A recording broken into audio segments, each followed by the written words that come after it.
Feliz sábado mais uma vez. Uma pena que acabou, né? Quase. Mas meu coração está profundamente agradecido por ter estado aqui com os irmãos nestes dias, né? Falando sobre esse tema tão especial, sobre saúde. Nós falamos sobre alimentação que Deus quer para o seu povo. Nós falamos sobre os 8 remédios naturais, estilo de vida saudável. Nós falamos sobre a cura da mente que a gente encontra em Cristo. Irmãos, nós falaremos agora. Será que tem como pular para o slide 36? Nós vamos falar agora sobre a importância da reforma de saúde e da obra médico-missionária. Qual que é a aplicação prática dessa mensagem que a gente ouviu até agora? Para que ela vai servir? Para que ela serve? Só recapitulando o que a gente viu na sexta-feira. A mensagem da reforma de saúde, ela é o que da mensagem do terceiro anjo?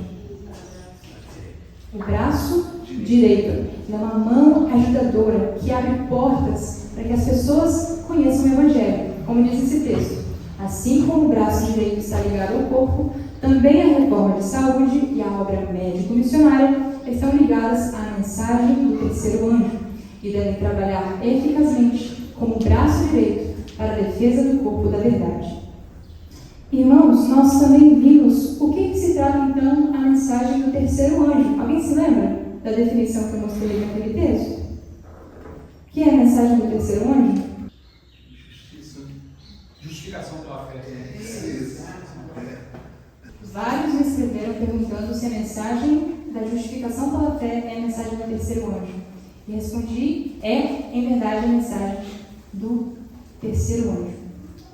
E falar sobre justificação pela fé é fundamental porque ela está conectada na mensagem de saúde. Nós estamos falando da mensagem de saúde, mas como nós vamos pregar para o mundo, né, o mundo afora que está precisando de ajuda, essas duas mensagens estão conectadas. E o que é a mensagem de justificação pela fé? Eu gosto muito desse texto de Hebreus 12, verso 1 e 2. Portanto, nós também, pois que estamos rodeados de uma tão grande nuvem de testemunhas, deixemos todo embaraço e o pecado que tão de perto nos rodeia, e corramos com paciência a carreira que nos está proposta. E agora essa parte, olhando para Jesus, autor e consumador da fé, o qual, pelo gozo que lhe estava proposto, suportou a cruz, desprezando a afronta, e assentou-se à destra do trono de Deus.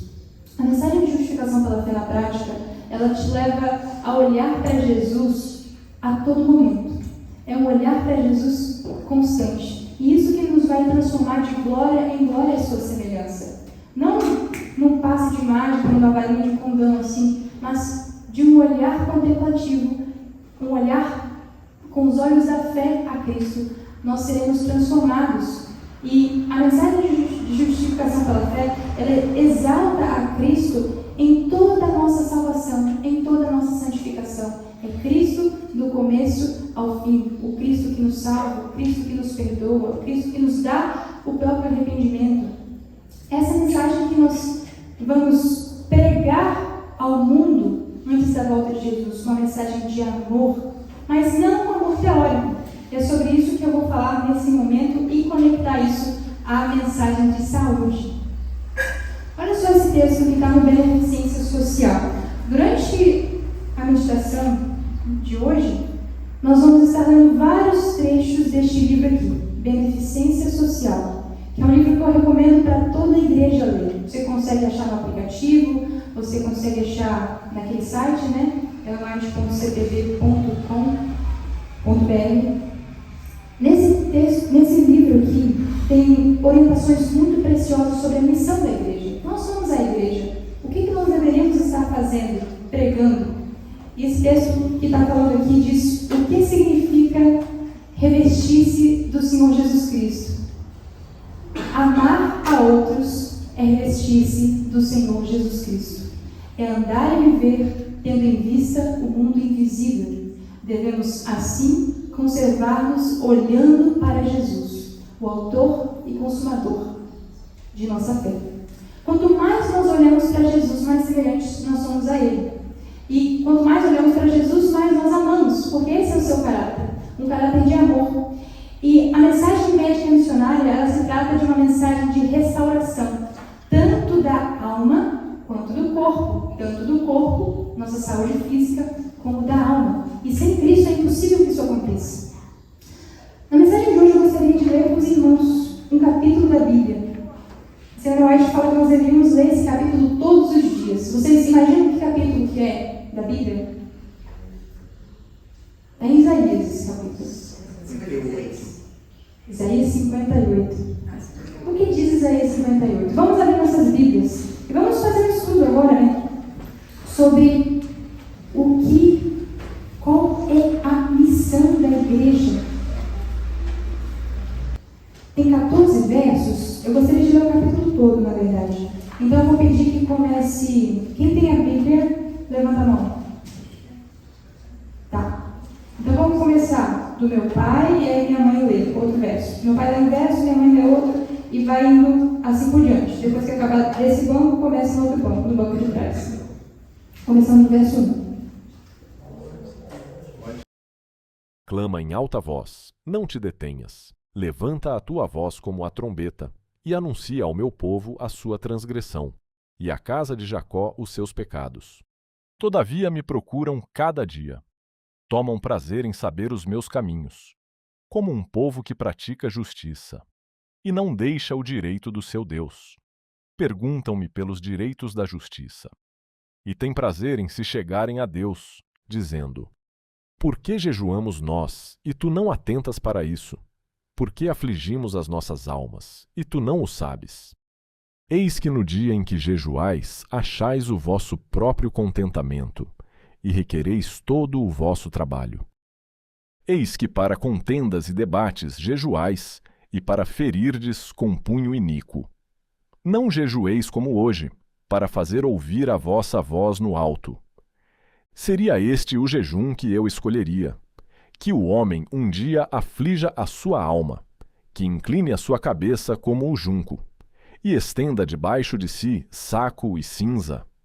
Chamarias tu a isto jejum, e dia aprazível ao Senhor? Porventura não é este o jejum que escolhi? Que soltes as ligaduras da impiedade, que desfaças as ataduras do jugo, e que deixes livres os oprimidos, e despedaces todo o jugo. Porventura não é também que repartas o teu pão com o faminto, e recolhas em casa os pobres abandonados?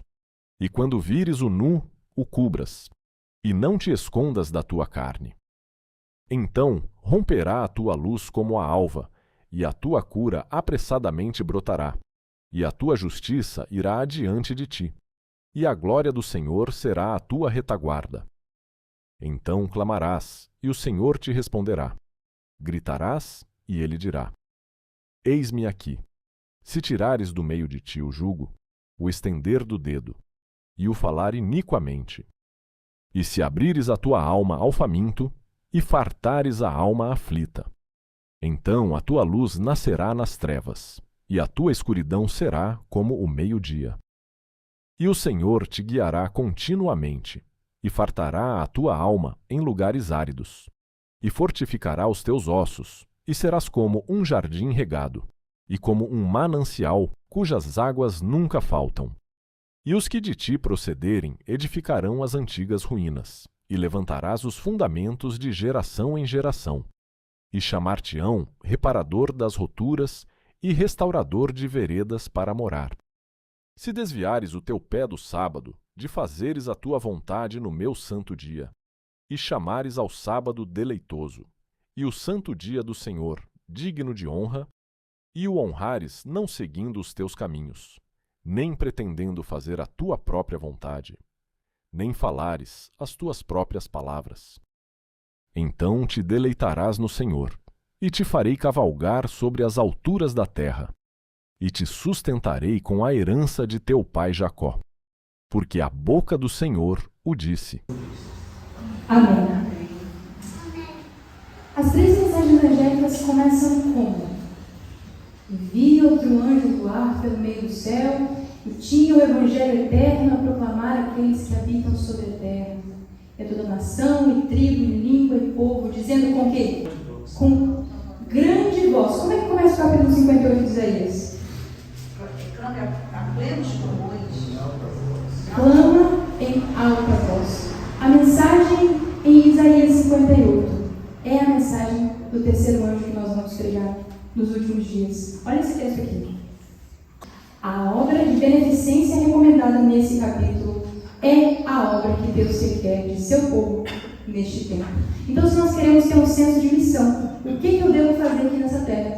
Qual que é a minha missão nos dias que nós vivemos? A gente precisa voltar para o capítulo 58 de Isaías. E percebam que o capítulo 58 de Isaías também fala do sábado, que também é parte da mensagem do terceiro anjo. Mas existe uma obra que nós não podemos negligenciar. Imagine, irmãos, que você vai dar estudo bíblico na casa de alguém. E aí você vai falar sobre o sábado, sobre a imortalidade da alma, sobre tudo aquilo que nós acreditamos, conforme a palavra de Deus. Então você despeja aquele monte de informações para aquela pessoa. Mas você não pergunta se ela está bem. Você não pergunta se ela precisa de alguma ajuda. Você não pergunta se ela almoçou naquele dia. Se ela tem sofrido com alguma coisa. Você não se interessa, resumidamente, por ela. Você quer trazer ela para a igreja, mas você não se preocupa verdadeiramente com ela. Será que isso tem algum fruto positivo para o Evangelho? Olha o que Tiago fala. Tiago 2, 15, 16. E se o irmão ou a irmã estiverem em luxo e tiverem falta de mantimento cotidiano, e algum de vós lhes disser, ide em paz, aquietai-vos e fartai-vos, e não lhes derdes as coisas necessárias para o corpo, que proveito virá daí? Assim como a fé sem obras não existe, um trabalho missionário onde você não se interessa e se preocupa genuinamente por aqueles que você trabalha também não existe, não dá frutos para o Evangelho. Nós vamos ler agora alguns textos que estão neste livro, Beneficência Social, que são textos que quando eu li pela primeira vez eu fiquei, uau! O amor revelado pela humanidade sofredora dá sentido e poder à verdade. Se você quer que aquilo que você prega tenha algum efeito na vida de alguém, você precisa dar essa mensagem em amor. Um amor que se preocupa por ela, um amor que se interessa por ela. Somente, percebam que somente pela manifestação de interesse altruísta pelos que estão em necessidade é que podemos dar uma demonstração prática das verdades do Evangelho. Somente se nós nos interessamos pela vida das pessoas genuinamente é que a nossa verdade vai fazer diferença, que vai fazer efeito. O Evangelho pode ser muito bonito teoricamente, mas se você não demonstra que você ama aquela pessoa com o amor de Cristo, ela não vai se sentir amada, ela não vai se sentir convidada a participar da mesma fé sua, porque parece para ela uma fé teórica, algo só superficial. Mas se ela vê o amor de Cristo na sua vida, isso tem um poder que palavra alguma pode convencer, sermão algum pode convencer. Olha esse outro texto. Na pregação do Evangelho está incluído muito mais que meramente fazer sermões. Isso aqui que eu estou fazendo esses dias, desde quarta até agora, isso aqui não é nada dessa obra aqui que precisa ser feita. É só uma pequena parte. Olha só. Deve esclarecer-se o ignorante, erguer-se o desanimado. Os enfermos devem ser curados. O verdadeiro culto é o trabalho junto com Cristo. Orações, exortação e palestras são frutos baratos, frequentemente artificiais. É muito fácil chegar aqui e falar um monte de coisas bonitas, mas na prática eu sei completamente o oposto daquilo. O Evangelho ele se prova na prática. Mas os frutos que se manifestam em boas obras, no cuidado dos necessitados, dos órfãos e das viúvas, são frutos genuínos e produzem-se naturalmente na boa árvore. Mas lembrem-se que nós não podemos dar frutos. Somente se nós estivermos conectados na videira que é Cristo, nós poderemos ser esse tipo de cristão. esse tipo de cristãos que mostram a Cristo, o amor de Cristo através das suas ações, das suas boas obras. A verdadeira simpatia entre o homem e seu semelhante deve ser o sinal distintivo entre os que amam e temem a Deus e os que são indiferentes da sua lei. Perceba que aqui não está falando somente da minha roupa que eu visto, se ela é modesta, se ela está de acordo com a palavra de Deus, ou nem sequer se o que eu como vai ser meu distintivo, porque eu sou vegetariano estrito, eu sou mais santo que você. Esse não é o distintivo do povo de Deus. Esse vai ser um sinal externo que você é diferente. Mas o que vai ser o distintivo, se você realmente aprecia a lei de Deus, que ama e teme a Deus, é se você tem uma verdadeira simpatia pelo seu próximo, um verdadeiro amor pelo seu próximo, que se demonstra nas ações cotidianas, no dia a dia. Não em momentos específicos, mas num contínuo amor pelo semelhante.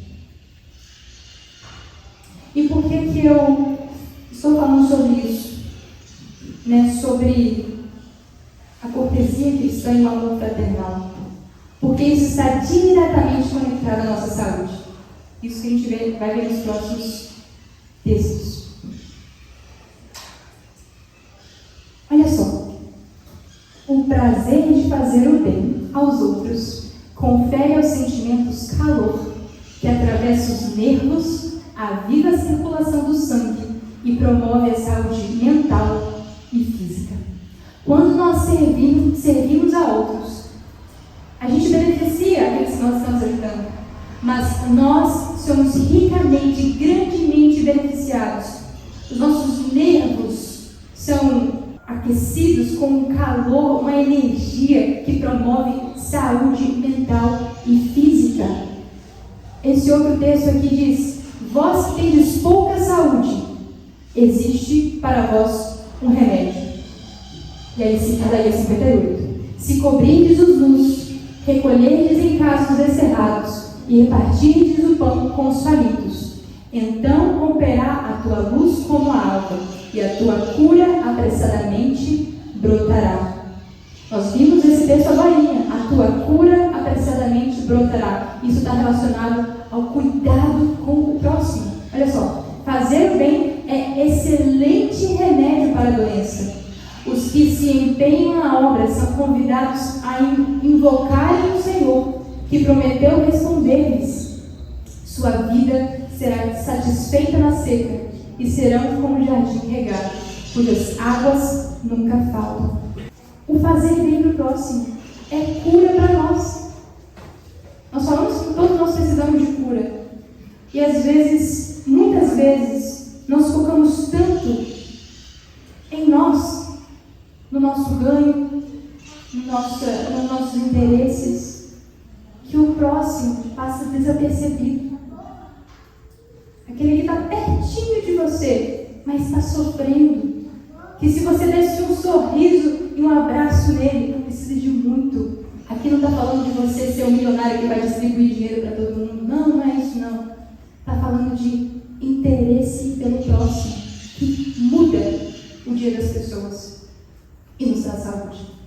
Os que dão demonstração prática de beneficência por seus atos de simpatia e compaixão para com os pobres, os sofredores, os desafortunados, não só aliviam os sofredores, mas contribuem grandemente para a sua própria felicidade e estão no caminho que assegura saúde da alma e do corpo. Servir traz um contentamento único. Quando você se interessa por alguém, busca ajudá-lo desinteressadamente, sem querer algo em troca, isso traz saúde. Não sei quantos já tiveram essa experiência de você dar atenção para uma pessoa e, por mais que você não queira pensar, coisa chata, eu estou aqui ocupado, aí você fala, não, o Espírito Santo, Você começa, não, dá atenção para essa pessoa, e aquela pessoa se anima e muda o dia dela só porque você foi um Cristo na vida dela. Isso é saúde para ela, mas é saúde para você também. Eu não poderia, nessa semana de saúde, deixar de falar sobre isso. porque isso para mim é uma das coisas que mais me promovem saúde. O que diz Provérbios? O coração alegre é bom remédio. E é possível ser alegre e egoísta ao mesmo tempo? Não, porque quando você é egoísta, você só pensa em si, você está sujeito a ser infeliz. Porque só é possível ser feliz com Deus. E Deus é o oposto de egoísmo. Deus é amor. Então, fazendo as obras de Deus, nós somos felizes. O coração alegre é aquele que faz as obras de Deus e através disso recebe verdadeira e felicidade genuína. Quem é o meu próximo? Nós falamos que o fazer bem ao outro é importante e nos promove saúde.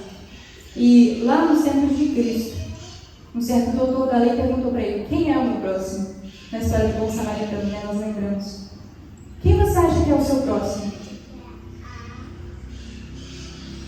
Qualquer pessoa que estiver do meu lado, aspecto de Jesus nos ensinou muito bem quem é o nosso próximo.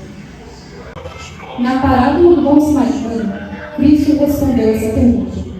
Mostrou que nosso próximo não significa unicamente alguém da igreja ou fé que pertencemos. Isso tem que ficar muito claro, porque nós nos amamos, certo? Nós temos um apego um com o outro porque nós temos a mesma fé. Mas o próximo também é aquele que está daquela porta para fora. É o meu vizinho que não é cristão. É o meu vizinho que escuta heavy metal. É o meu vizinho que não compartilha daquilo que eu creio. É o ateu, é o publicano, é o pecador. Desses que Cristo foi amigo quando ele esteve aqui na terra. Quem é meu próximo? Não faz referência à nacionalidade, cor ou distinção de classe. Nosso próximo é toda pessoa que carece de nosso auxílio. Nosso próximo é toda pessoa ferida e magoada pelo adversário. Nós vimos hoje cedo, né, que todos nós, em certa medida, fomos magoados pelo adversário. Então, meu próximo é qualquer pessoa. Qualquer pessoa, da igreja ou não, da minha família ou não. Nosso próximo é todo aquele que é propriedade de Deus. Lugar Adventista, capítulo 70, se não me engano, capítulo 70. Eu recomendo a todos os irmãos que puderem lerem esse capítulo. Se chama Cortesia e Bondade. E o próximo capítulo também, que fala sobre alegria. São capítulos que, quando eu li, eu mudei completamente a minha perspectiva de como o cristianismo deve ser no lar. Porque é muito bonito ser cristão na igreja, cumprimentar bem os outros, mas o meu próximo, na verdade, o mais próximo é a minha própria família. E às vezes a gente não enxerga dessa forma porque é tão comum, é tão normal, mas o seu próximo é seu esposo, é sua esposa, são seus filhos. Eles precisam de você. Você é chamado para ser um cristão no seu lar. E você vai ver que quando Cristo toca no coração, para que você haja conforme a vontade de Deus no seu lar, amando como Ele ama, perdoando como Ele perdoa, isso traz saúde para a alma. Irmãos, a mensagem de saúde, ela passa de ser somente regras, ela passa de ser somente o que eu devo comer ou não comer. Isso é parte da mensagem de saúde, mas o fim, a finalidade dessa mensagem é fazer de mim e de você um verdadeiro missionário para o reino de Deus. É fazer de mim e de você uma luz que brilha nessa terra. O sal da terra. É isso que Deus nos chamou para ser. Sal da terra. E a mensagem de saúde, ela nos ajuda a sermos esse sal da terra. A termos o que apresentar para os perdidos e aflitos. Que essa nova perspectiva da mensagem de saúde possa ficar nos nossos corações. Não somente regras, mas uma mensagem que restaura tanto o nosso corpo, mas principalmente a nossa alma. E a partir disso, nos faz verdadeiros missionários que levam a Cristo aonde quer que seja, na própria família, na igreja, qualquer esfera de atuação. Você será uma luz naquele lugar. Eu aproveito que nós estamos falando sobre isso. Eu queria pedir oração como Josimar. a irmã visitou ele agora à tarde. Ele recebeu a mensagem enquanto estava preso. Aceitou a mensagem adventista enquanto estava preso. Mas, por seus motivos, tem receio, né, de vir à igreja. Tem medo, não sei qual é. Eu senti que ele tem vergonha. Tem vergonha de vir à igreja. Então, a irmã pediu oração por ele, né, para que ele seja tocado. Ele tem suas lutas ainda em relação às drogas. E ele precisa de apoio e de ajuda. Depois você pode até estar falando mais com os irmãos para se unirem em oração. Porque, afinal, esse é o evangelho prático, né? No capítulo 25 de Mateus, lá nos versos... Vamos abrir rapidamente Mateus 25. Quando Jesus voltar, qual vai ser o assunto que ele vai falar conosco? O que ele vai dizer? Será que ele vai perguntar se eu fui à igreja todos os sábados, quartos e domingos? Será que ele vai ter... Não que isso não seja importante, isso é, de fato. Mas qual que vai ser o conteúdo da pergunta de Cristo quando ele voltar? Mateus 25, versículo 31 a 46. Eu vou ler aqui com os irmãos. E, quando o Filho do Homem vier em sua glória, e todos os santos anjos com ele, então se assentará no trono de sua glória. E todas as nações serão reunidas diante dele, e apartará uns dos outros, como o pastor aparta dos bodes as ovelhas, e porá as ovelhas à sua direita, mas os bodes à sua esquerda. Então dirá o rei aos que estiverem à sua direita: Vinde, benditos de meu Pai, possuí por herança o reino que vos está preparado desde a fundação do mundo. Que todos nós possamos ouvir essa palavra quando Cristo voltar. Mas por que eles estão lá? Porque tive fome e destes-me de comer. Tive sede e destes-me de beber. Era estrangeiro e hospedastes-me. Estava nu e vestistes-me. Adoeci e visitastes-me. Estive na prisão e fostes ver-me. Então os justos lhe responderão, dizendo: Senhor, quando te vimos com fome e te demos de comer, ou com sede e te demos de beber? E quando te vimos estrangeiro, te hospedamos, ou nu e te vestimos? E quando te vimos enfermo ou na prisão e fomos ver-te? Percebam que os salvos, eles nem sequer têm noção que aquilo que eles fizeram eram boas obras. Foi algo tão natural, porque eles estavam tão conectados a Cristo que aquilo fluía naturalmente. As boas obras em favor dos outros eram algo natural para eles. Eles perguntaram: quando, Senhor, eu fiz isso? E aí Jesus fala assim, verso 40: E respondendo-lhes o rei, lhes dirá: em verdade vos digo que, quando fizestes a um destes meus pequeninos irmãos, a mim o fizestes. Verso 41: Então dirá também aos que estiverem à sua esquerda: Apartai-vos de mim, malditos, para o fogo eterno, preparado para o diabo e seus anjos. Porque tive fome e não me destes de comer, tive sede e não me destes de beber, sendo estrangeiro, não me recolhestes, estando nu, não me vestistes, e enfermo e na prisão, não me visitastes. Então eles também me responderão, dizendo: Senhor, quando te vimos com fome, ou com sede, ou estrangeiro, ou nu, ou enfermo, ou na prisão, e não te servimos? Então lhes responderá, dizendo: em verdade digo que, quando a um destes pequeninos, o não fizestes, não o fizestes a mim. E irão estes para o tormento eterno, mas os justos para a vida eterna. Vocês conseguem visualizar o capítulo 58 de Isaías aqui? A obra em favor da humanidade sofredora nesse capítulo aqui, junto com a mensagem médico-missionária da reforma de saúde, nós somos chamados a uma missão muito especial, irmãos. Essa igreja foi chamada para uma missão muito especial, uma missão de amor, uma missão de levar Cristo ao mundo com alta voz, com grande voz. Deus quer terminar essa obra. Ele está ansioso para voltar e Ele chama a mim e a você para sermos parte dessa grande família que levará uma mensagem de amor e esperança. Eu creio que nós vivemos muito próximo do fim. Que venhamos aceitar esse convite. Amém? Vou cantar uma música agora com a irmã.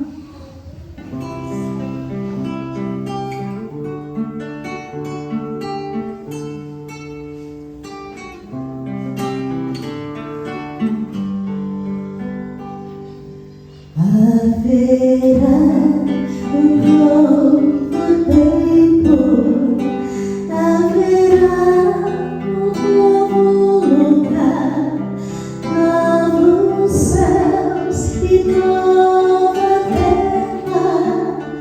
Lá eu quero morar.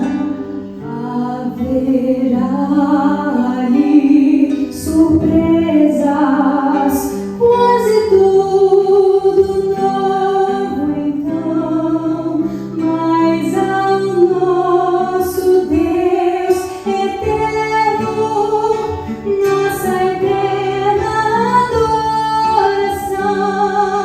De um sábado a outro sábado, deixaremos nosso amor para juntos adorar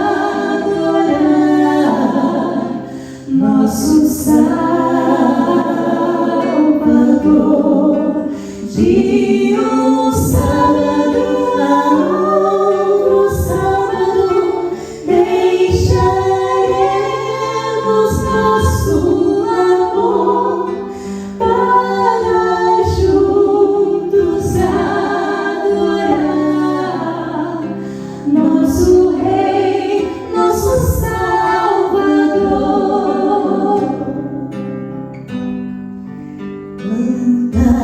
Plantaremos nossas vinhas, plantaremos nossos jardins, viveremos em família, pois eu tenho pra mim. Haverá ali surpresas, quase tudo novo então, mas ao nosso Deus eterno, nossa eterna adoração. De um sábado a outro sábado, deixaremos nosso amor para juntos adorar nosso Salvador. De um sábado a outro sábado, deixaremos nosso amor para juntos adorar nosso Rei, nosso Salvador, para juntos adorar nosso Rei, nosso Salvador.